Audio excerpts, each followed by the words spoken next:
Hey, salut gang! Vous avez vu le titre de mon vidéo? Écoute, je ne voulais pas vous énerver avec ça aujourd'hui, là, mais écoute, faut comprendre la situation. Hein. Si je veux être le meilleur YouTuber du monde, il faut que j'aborde des sujets un peu controversés. Sinon, mon stall est là. Je peux pas parler juste de mes 2x4 et de mes Renault. Là, ça marche pas. Là.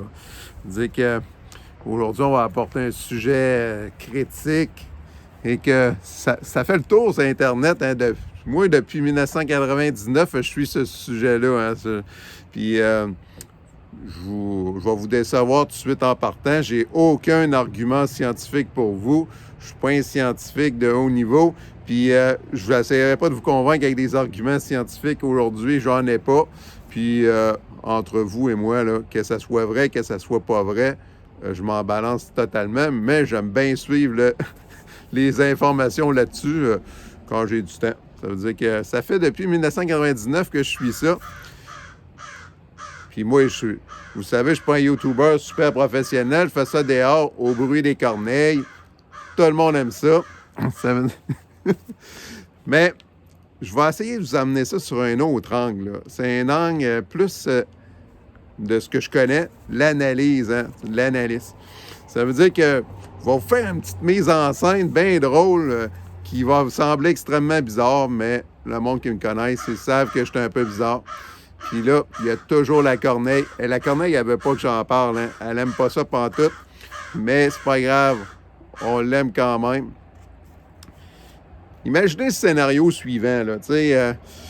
On parle, là, pour ceux qui n'ont pas compris encore, qui n'ont pas lu le sujet, là, on parle est-ce qu'on est allé sur la Lune ou pas. Hein? Imaginez, mettons, qu'on est en région, dans le fin fond d'un village. Puis il y a un tournoi là, de lutte qui se prépare, là, puis tout, puis c'est juste un petit tournoi régional, là, puis dans une ville de 2000 habitants. Puis là, comme par hasard, t'as Hulk Hogan, là, dans les années 80, qui est là, puis il est en vacances, puis il s'ennuie. Puis là, il voit ça, puis il voit qu'on peut s'inscrire jusqu'à la dernière minute, puis il s'en va là. Puis là, il arrive, puis là, t'as le fils du fermier de la place qui, lui, il est tanné de ramasser de la marde dans le fin fond de la cour. Puis lui, son but dans la vie, là, c'est d'être un lutteur, puis il s'entraîne, puis tout. Puis là, quand le gars s'inscrit à Hulk Hogan, il appelle, tout le monde pense que c'est une joke. Là, il arrive, puis là, il y a 2 journalistes qui sont là avec des carnets. Il n'y a pas personne pour filmer. Sauf son beau-père, qui lui, il tripe son gendre, là, puis il s'est acheté un appareil à 5000 $, puis des cassettes pour enregistrer le match. Puis là, lui, il est tout à fait surpris de voir que c'est le vrai Hulk Hogan qui est là. Le match commence, puis le fils du fermier, là, il tabasse Hulk Hogan, là, puis il y a une vidéo de ça. Puis c'est lui c'est le beau-père qui a le vidéo de ça. Ça veut dire que là, tu as le vidéo de ça. Qu'est-ce que tu penses que le gars va faire avec la vidéo, là? S'il y a la vidéo du siècle, tu sais. Ben, je veux dire, le premier réflexe que tu vas avoir, c'est que tu vas essayer de le vendre. Hein? Tu vas essayer de rentabiliser ça. T'sais. Moi, en tout cas, si j'étais à NASA, j'aurais eu cette vidéo-là parce que l'original, on ne l'a jamais vu. Hein? L'original, là, si vous étudiez un peu l'affaire, là, ça a été...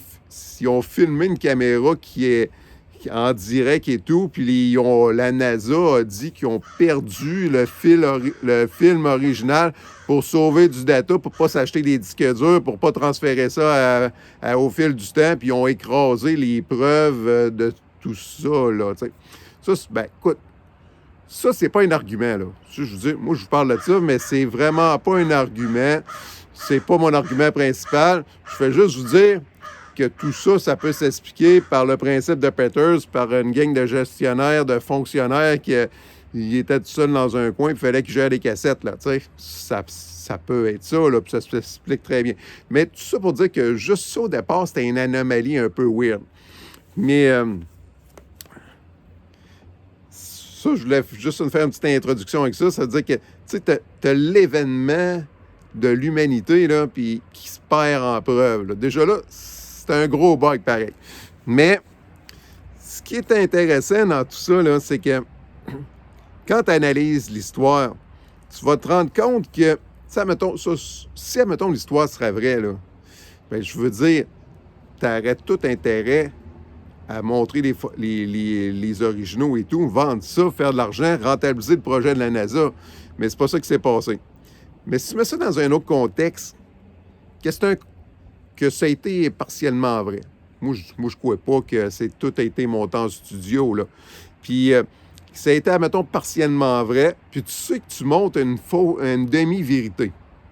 C'est quoi ton premier réflexe? C'est que tu vas être obligé de faire une analyse de la situation, puis préparer la contre-attaque qui va venir. Parce que c'est sûr que tu vas avoir une contre-attaque qui va s'en venir. C'est évident. Ça veut dire que ça, c'est l'analyse du point que je veux ramener. Mais avant ça, je vais juste amener un autre point parce que tout le monde... Tu sais, un argument qui revient souvent par rapport à ça, c'est de dire, bien écoute, les scientifiques en parleraient, hein, tu sais, que c'est pas possible, ou il y a des trucs qui marchent pas, puis tout. Mais ça va... Je vous ramène à une petite histoire informatique que j'ai vécue quand je travaillais en informatique. Je vais vous raconter ça, puis vous allez voir, c'était une analyse qui tient bien la route. À un moment donné, j'étais sur un contrat pour une grosse compagnie de finances que je ne nommerai pas. Puis à l'époque, tu sais, les cabinets d'assurance, les moyens, là, les petits, là, ils se faisaient manger par les gros. Puis ça dure depuis à peu près 2 décennies. Là. Ils n'ont plus le moyen d'entretenir le système informatique, les moyens, là, puis les gros, ils les achètent. Puis à un moment donné, j'étais sur un projet informatique.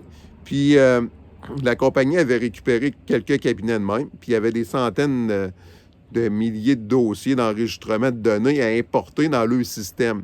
Puis on avait développé un système statistique avec une nouvelle base de données pour accueillir tout ça. Ça là, les informaticiens comprennent très bien. Là, ceux-là qui ne sont pas dans le domaine, ils ont peut-être un peu de la misère à suivre. Mais là, tu as des compagnies, tu as des données de plusieurs compagnies, puis tu as une compagnie mère qui achète les autres compagnies. Mais ils ont chacun leur propre système informatique, mais toi, tu ne veux pas gérer, mettons, 5 systèmes informatiques. Ça veut dire que tu ramènes les données. Ça veut dire que c'est assez facile, même tu peux dans Excel regrouper les données, tu vas voir les problématiques majeures avec les groupes de données, puis tu vas être capable d'évaluer si ça va être compliqué ou pas. Ça veut dire que moi, c'est pas moi qui avais ce mandat-là, c'était l'analyste. Puis moi, j'arrivais pour programmer le programme qui va lire tous les fichiers, qui ramène ça dans la base de données. Je fais de l'insertion dans la base de données.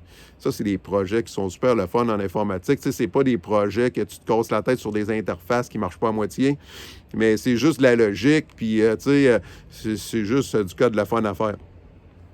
Ça veut dire que tu fais ça, puis normalement, c'est pas des projets qui stressent bien le monde parce que c'est pas des gros enjeux, là. Ça va quand même assez bien, ces trucs-là. C'est assez facile de cerner pas mal tous tes problèmes à l'avance ou presque tout. Puis là, moi, je lance la batch, là, le programme que j'ai fait le premier coup pour importer données, puis voir où est-ce que ça saute ou où est-ce qu'il y a des anomalies. Tout se passe très bien, mais il y avait 11 dossiers clients qui ne rentraient pas dans le modèle de données de la compagnie mère. Puis là, moi, je veux dire, je n'ai pas analysé le système, tu sais, je m'en vais voir l'analyse, je dis, je te donne les résultats, ces 11 dossiers-là, ils ne rentrent pas, mais moi, c'est pas mon domaine d'affaires vraiment, tu sais, je veux dire, j'étais un informaticien, puis je monte ça à l'analyste, puis c'est pas ma job d'essayer de comprendre tout ça. Puis je monte ça, puis on fait une petite réunion, puis là, tu as l'architecte qui est là, tu as l'analyste, puis c'est là. Puis là, tu vois que le monde en garde ça, il en garde les données, puis là, ils s'en gardent les deux. Puis tout le monde s'en garde, puis tout le monde pense la même affaire, mais personne ne va le dire parce que tu sais que tu es dans un contexte professionnel. Éthiquement, il y a des choses que tu n'as pas le droit de dire. Hein, tu sais, je veux dire, tu es informaticien, il y a des. C'est pas une règle écrite, là, mais personne ne va oser dire des affaires la même. Mais moi, je suis un peu hors norme. Hein. J'aime ça dire que tout le monde pense tout bas. Puis là, moi, je voyais bien que c'était compliqué. Il fallait qu'ils rouvrent la base de données, qu'ils fassent des modifications sur la base de données, rouvrir l'architecture. Là, tu parles d'une affaire de 3 mois là, qui va durer 6 mois pour 11 clients. Là, tu sais, il y a plein d'affaires qui te passent dans la tête.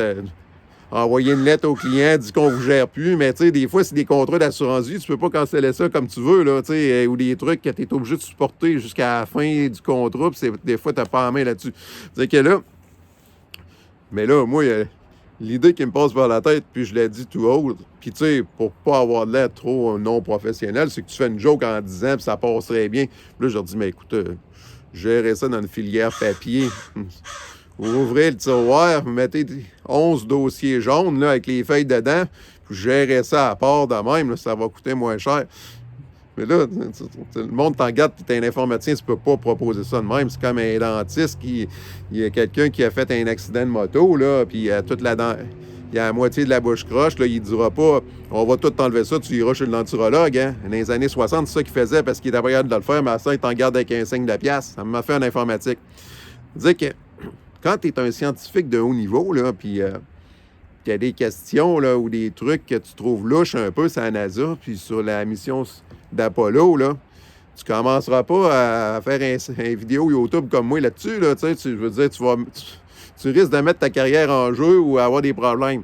C'est ça l'enjeu. Là, ça veut dire que moi, je suis capable d'en parler, puis que ça soit vrai, pas vrai, ça ne me dérange pas. Mais l'argument que je veux vous apporter, là, c'est la trame de fond préparée pour contrer les arguments. Parce que c'est sûr qu'à un moment donné, si tu n'as pas démontré d'une façon honnête et sans équivoque là, que c'est vrai, en sortant les vraies preuves, mais puis il y a toujours un petit flou qui reste, mais là, il faut que tu prépares la contre-attaque si c'est faux. Ça veut dire que... Puis moi, ça fait depuis 99 que j'en regarde un peu des vidéos là-dessus, puis j'ai vu un peu des arguments sortir, des nouveaux arguments, des contre-attaques, des trucs de même. Bon, je ne rentrerai pas dans ces détails-là, mais la contre-attaque est préparée d'avance, puis ils ont mis dans la tête que les arguments de ceux qui vont s'attaquer à la NASA puis au projet Apollo, c'est qu'ils ont déjà planifié un certain type d'arguments, mais ils ne veulent pas que tu ailles dans les affaires vraies. Ça veut dire que ceux qui ne croient pas vraiment que Neil Armstrong il a mis les pieds sur la Lune puis il est revenu, là, ils ne vont pas nier. Ils vont pas nier que les Américains sont allés sur la Lune. Là. C'est pas ça l'argument de base. L'argument de base, c'est que scientifiquement, ce que les gens pensent, il y a certaines personnes ne pensent pas, c'est qu'on a envoyé des humains sur la Lune puis ils sont revenus. C'est ça l'argument de base. C'est ça qu'il faut débattre. C'est pas les histoires là, qui nous... Tous les YouTubers qui défendent Apollo, là, ils vont tout le temps parler des étoiles, les photos avec les étoiles, certains trucs avec les F, les F pour fake, ces choses. Ils vont parler, c'est quoi qu'ils vont parler? Donc, le drapeau qui flotte, avec la tige d'affaires. C'est juste pour discréditer ceux-là qui vont mettre ça en question. Mais ils sont tout le temps sur ces sujets-là. C'est rare ceux-là qui vont débattre les vrais sujets de fond. Parce que les Américains, si on montait un complot de même, ils sont capables, au fur et à mesure, ils sont capables d'y aller sur la Lune, envoyer des sondes, envoyer des trucs, ils sont capables de garrocher des drapeaux là, envoyer des rovers, puis machin chouette, aller domper ça sur la Lune, puis laisser les preuves là, planter un drapeau américain sans envoyer d'êtres humains là. Il n'y a rien. Les Russes, ils sont allés sur Vénus combien de fois avec des sondes à envoyer du matériel là, je veux dire. Puis tu sais, tu te mets dans la peau des Américains, là, ils devaient tout le temps se dire, si on monte un truc qui n'est pas tout à fait vrai, là, les Russes vont y aller dans 2-3 ans, il y a tout le temps la menace que les Russes aillent vérifier, là. Il faut que ça ait l'air crédible, là, je veux dire, c'est sûr. Mais ils réussiront jamais à avoir un débat ouvert sur la radiation. Comment que les gens ils sont allés là. Il y en a qui sont allés là plusieurs fois, là. Comment que des gens pendant plusieurs jours, ont rentré dans des zones de radiation avec un vaisseau protégé avec un genre de papier d'aluminium, là. Tu sais, je veux dire, les radiations, là, il y a à peu près juste le plomb qui peut bloquer ça, là. Tu sais, puis moi, à un moment donné, j'ai fait une enquête. Ces astronautes-là, ils sont-ils encore vivants, puis tout? Puis, à ma grande surprise, j'ai essayé de retrouver pas mal tous les noms, faire des recherches. J'ai pas trouvé tout le monde, là. Mais la grande majorité, c'est des gens qui ont vécu en santé très longtemps, hein. Puis, à un moment donné, je suis tombé sur le cas de Neil Armstrong. Tu sais, Neil Armstrong, en fin de vie, là, il commençait à parler un peu, hein. Tu sais, puis il est rentré pour une opération normale, là, à l'hôpital. Tu sais, imagine le cas, tu sais, t'es Neil Armstrong, là, t'es un héros national, t'es le premier homme à marcher sur la Lune, puis tu rentres pour une petite opération, là, dans un hôpital.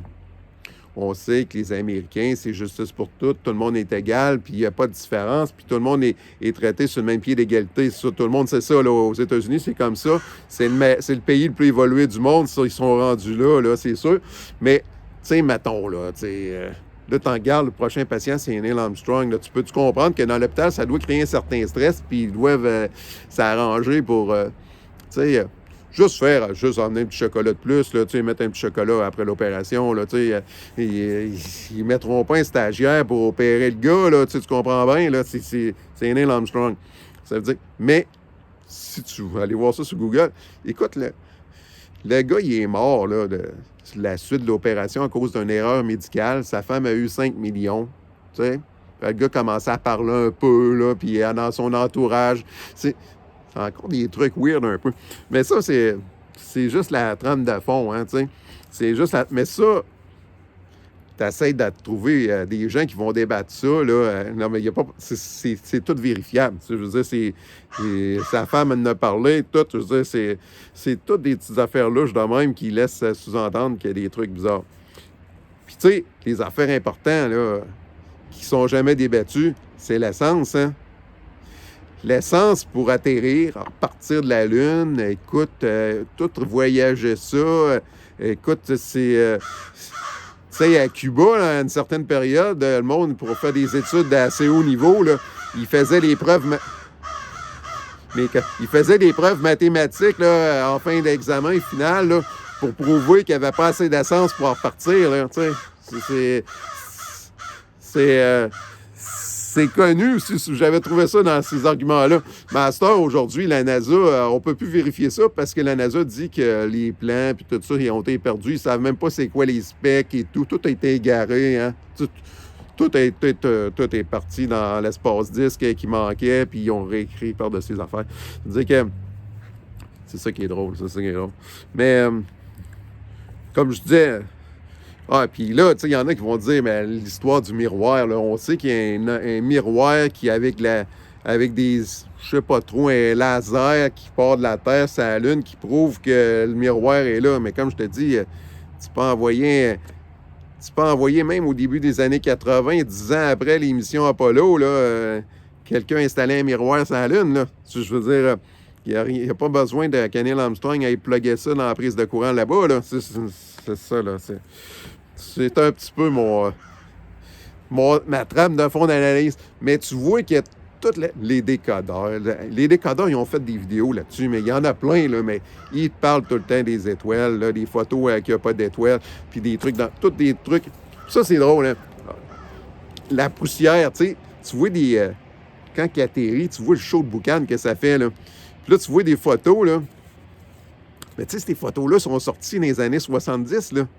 Il ne fait pas s'imaginer que dans 2 générations, les gens, ils utiliseraient Photoshop, puis en l'espace de 10 secondes, tu aurais un jeune de 18 ans qui regarderait une photo d'Apollo, puis il serait capable instinctivement de dire, ben ça, c'est un trucage de Photoshop avec la version moins 300. Tu comprends? C'est que là, à l'époque, il truquait un peu les photos. Là. Les gens n'étaient pas familiers avec les photos, mais 30, 40, 50 ans après, là, je veux dire, les jeunes, ils sont capables d'identifier des photos truquées. Là. Ça veut dire que là, tu as des photos. Si littéralement, tu vois le vaisseau, il flotte, là, c'est la poussière, là, puis il n'y a pas de poussière sur les pattes, là, je veux dire. Puis là, tu vois des vidéos de ça, de l'atterrissage, le show de boucan que ça fait, là, puis là, tu te dis... mais c'est sûr que Neil Armstrong est sorti avant la photo, puis ils ont nettoyé ça avec un balai, c'est certain. Puis là, mais la meilleure, ça, là, c'est l'histoire du golf. Il y a une mission Apollo, je sais pas c'est laquelle, là, mais il y en a un qui avait emmené des bâtons de golf dans le vaisseau. Déjà là, techniquement, là, tu veux monter un bâton de golf en haut avec des balles de golf, là. Ça, c'est mon argument béton. Hein. Tu vas sur la Lune pour frapper des balles de golf. Là. Hein? Tu comprends-tu que c'est comme montrer au monde, là, c'est les dernières missions Apollo, là, on n'a plus rien à faire, là. C'est comme pour dire aux gens, là, c'est la finale. On ne reviendra plus sur la Lune, ou peut-être une fois ou deux, là. Mais là, le but, là, c'est de montrer... c'est de montrer que... Avez-vous déjà joué au golf? Moi, j'ai joué au golf à peu près 4 fois dans ma vie, là. Il y a un truc qui arrive souvent, là, tu frappes tes balles, là tu es dans un environnement hostile, là, puis tu n'as jamais frappé une balle sur la Lune. Là. Tu es sur la Terre, là, puis tu connais ton environnement, puis tu frappes une balle de golf, là, puis tu n'as jamais joué au golf, ou très peu, mais ça peut partir n'importe où. Là. Hein? La balle, là, ça peut partir n'importe où. Tu peux. Là, t'as des gants, t'as un habit de cosmonaute, là. Je veux dire, le bâton peut partir, là. Tu peux tirer ça dans la vitre en arrière ou tirer ça dans la face du gars, ou tu frappes ta balle, elle pogne une roche là-bas, tu reviens en face, là. Tu vas-tu prendre un risque de commencer à frapper des balles? Non, mais ramasse des roches, là, fais de quoi d'intelligent, là? Je veux dire, tu viens de dépenser, je sais pas, 100 milliards, là, avec toutes tes missions, là, tu commences pas à jouer au gars. C'est juste pour changer l'image. Juste pour changer l'image, la perception, hein. Tu sais, c'est comme, on s'en va, là, c'est fini, là, on est ces derniers 1000, là. On joue au golf, on se promène avec notre... on fait des petites courses, là. Ah non, c'est... Ça, là... Imagine que tu es un scientifique de haut niveau, là, puis tu regardes ça, là. Ils s'en vont sur la lune, puis ils jouent au golf, là, puis ils se frappent des balles, là. Ça fait pas sérieux pantoute, là. Mais... j'ai rien contre le golf, là, mais... la lune, là, c'est pas la place pour jouer au golf, puis... profitez bien de mon décor d'Isoclad, hein, parce que on est dans les dernières vidéos sur l'Isoclad. Puis c'est ça. Puis là, partagez ça, mettez des commentaires. Puis dites-moi où est-ce que vous n'êtes pas d'accord là, par rapport à ce que j'ai dit. Puis si vous avez trouvé ça intéressant, mettez un pouce en l'air.